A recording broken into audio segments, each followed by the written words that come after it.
हे दोस्तों, welcome to Tally Prime course part 43 and आज हम सीखने वाले हैं टीडीएस के बारे में, यानी टैक्स डिडक्टेड एट सोर्स। तो चलिए दोस्तों शुरू करते हैं। सबसे पहले जब किसी भी व्यक्ति की कोई भी इनकम होती है, जैसे सैलरी, कमीशन लेना, अगर वो टैक्सेबल होती है यानी इनकम टैक्स के दायरे में आती है, तो उसे पेमेंट करने वाली कंपनी या व्यक्ति को उसके पेमेंट में से टीडीएस काट के पेमेंट करना होता है। और जिस किसी के पेमेंट में से टीडीएस कटेगी उसी के पैन कार्ड के अगेंस्ट में वो पेमेंट जमा होगी।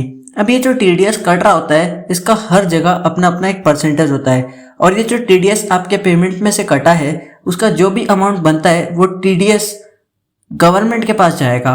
और जो मैंने यहाँ पे एक लास्ट लाइन बोली, जिसके पेमेंट में से टीडीएस कटेगी उसी के पैन कार्ड के अगेंस्ट में वो जमा होगी, तो इसका मतलब है कि जैसे आपके पेमेंट में से टीडीएस कट रहा है तो वो आपके पैन कार्ड के अगेंस्ट में ही जमा होगा। अब अगर मैं सिंपल लैंग्वेज में कहूँ तो ये एक टाइप का इनकम टैक्स ही है जो जाना गवर्नमेंट के पास ही है, बस थोड़ा सा ये इनडायरेक्ट वे में गवर्नमेंट के पास जा रहा होता है। अब लेट सपोज गवर्नमेंट आपके घर में आया, उसने आपका सारा डिटेल्स को वेरीफाई किया एंड देन आपका पेमेंट में से कुछ परसेंटेज टैक्स के रूप में ले गया, तो उसको हम कहते हैं डायरेक्ट टैक्स, जो डायरेक्ट गवर्नमेंट आके ले जा रही है।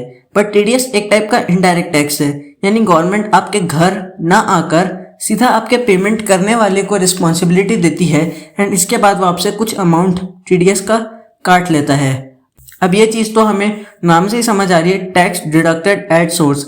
टैक्स डिडक्ट करना उसी एक पर्टिकुलर सोर्स पे, वहीं पे।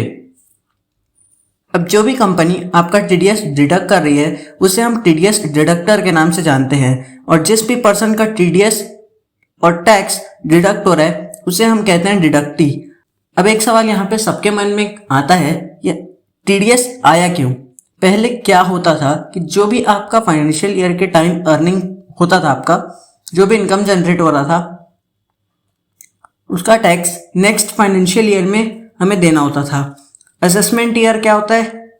एक ऐसा साल जहाँ पे आप टैक्सेस पे करते हो। अब इस टीडीएस के टैक्स के साथ साथ आपको इनकम टैक्स रिटर्न फाइल करना होता है, जिसे हम आईटीआर भी कहते हैं। जब टैक्स पेयर खुद ही इनकम टैक्स रिटर्न फाइल कर देता है तो उसे हम सेल्फ असेसमेंट टैक्स कहते हैं।